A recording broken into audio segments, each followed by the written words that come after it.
À l'occasion de la fête des mères célébrée en différé, le député du 2e arrondissement de la commune de Libreville a tenu à honorer les mamans de sa circonscription politique en les réunissant ce 7 juin au quartier Cocotier. Le fils du coin a saisi l'occasion de cette fête pour réaffirmer son amour à ces mamans qui lui ont donné la vie. Je pense aux femmes commerçantes du marché d'Nkembo, de Cocotier, et à celles regroupées en coopérative de fabrication de manioc à Plein-Oreti, astreintes à des heures de travail de plus de 12 heures pour élever leurs enfants dans la dignité. Sachez que pour nous, les enfants, toutes les femmes sont des mères.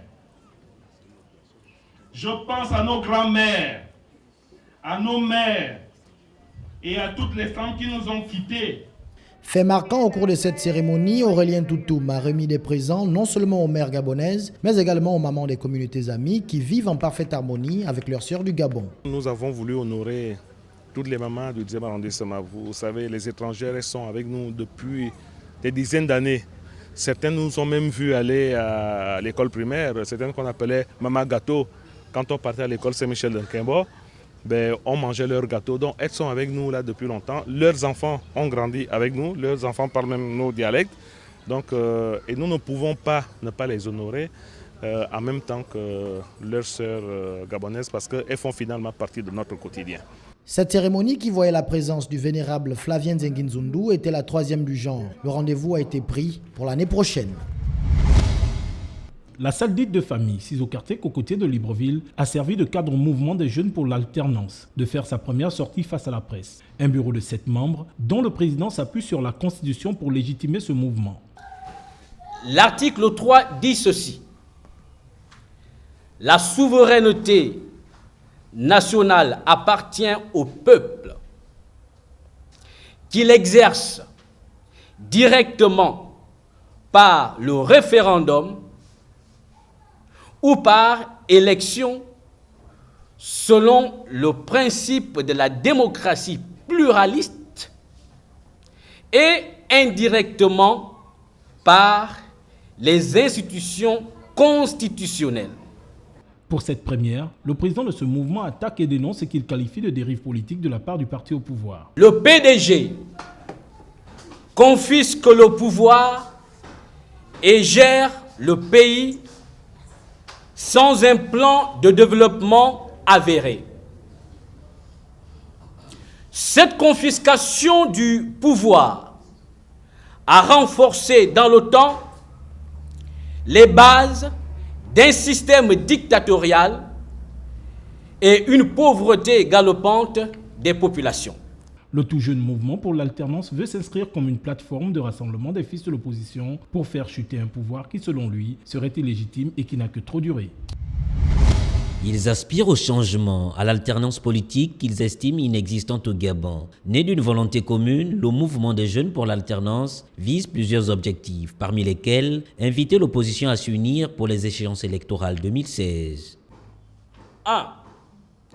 De participer au respect des droits humains du citoyen et des règles démocratiques, de faire appel à une candidature unique de l'opposition véritable pour les prochaines élections présidentielles de 2016. Au-delà de l'appel lancé à l'opposition gabonaise pour la candidature unique, le mouvement des jeunes pour l'alternance fustige l'insécurité grandissante et surtout l'impunité des auteurs et co-auteurs des actes odieux et sadiques perpétrés ça et là dans la capitale gabonaise.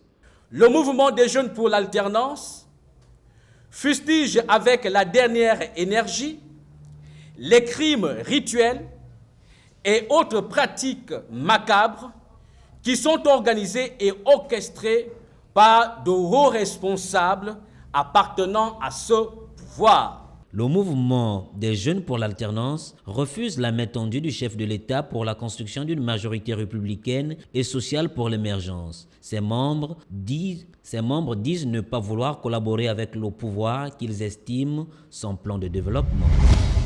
La deuxième assemblée générale des footballeurs professionnels s'est tenue à la Chambre de commerce de Libreville ce samedi 7 juin. À l'ordre du jour, l'adoption des statuts et la mise en place du comité exécutif initial qui devra conduire la nouvelle association dont le mandat est fixé à 2 ans. Après l'adoption des statuts par les joueurs présents et l'installation des membres du comité exécutif, s'en est suivi la déclaration des premières missions. La première mission, c'est de faire une tournée dans tous les clubs pour, n'est-ce pas, aller cogner à chaque porte, parce qu'ici, tous les clubs ne sont pas à Libreville, nous avons des clubs dans les provinces, donc nous irons club par club. C'est long, on est là pour ça. Après cette première étape, la seconde sera pour la NFPG d'engager toutes les procédures administratives afin que naisse officiellement cette association. Pour ce qui est des documents administratifs, nous comptons le faire parce que c'est imminent. Lundi c'est férié, mais dès mardi matin, nous comptons nous rendre à toutes les instances concernées où le besoin se présentera pour déposer, n'est-ce pas, les statuts de l'Association nationale des footballeurs professionnels du Gabon. Pour le conseiller du président et porte-parole de la NFPG, Paul Ulrich Kessani, cette association vient à point nommé. C'est une très bonne chose, il fallait qu'une structure de ce genre existe. Le président vient de le dire, eu égard aux difficultés que nous rencontrons tous les jours dans notre championnat professionnel. Et par rapport aux expériences que nous avons vécues, que nous avons eues en tant que joueurs professionnels à l'étranger, nous nous imposons un peu comme un partenaire, parce que ça aussi c'est important de le souligner, un partenaire pour justement permettre au club d'avoir désormais une seule voix qui peut parler au nom des joueurs. Grâce à cette nouvelle structure, il souffle un vent d'espoir et de renouveau pour les footballeurs professionnels et peut-être une solution pour l'équipe nationale.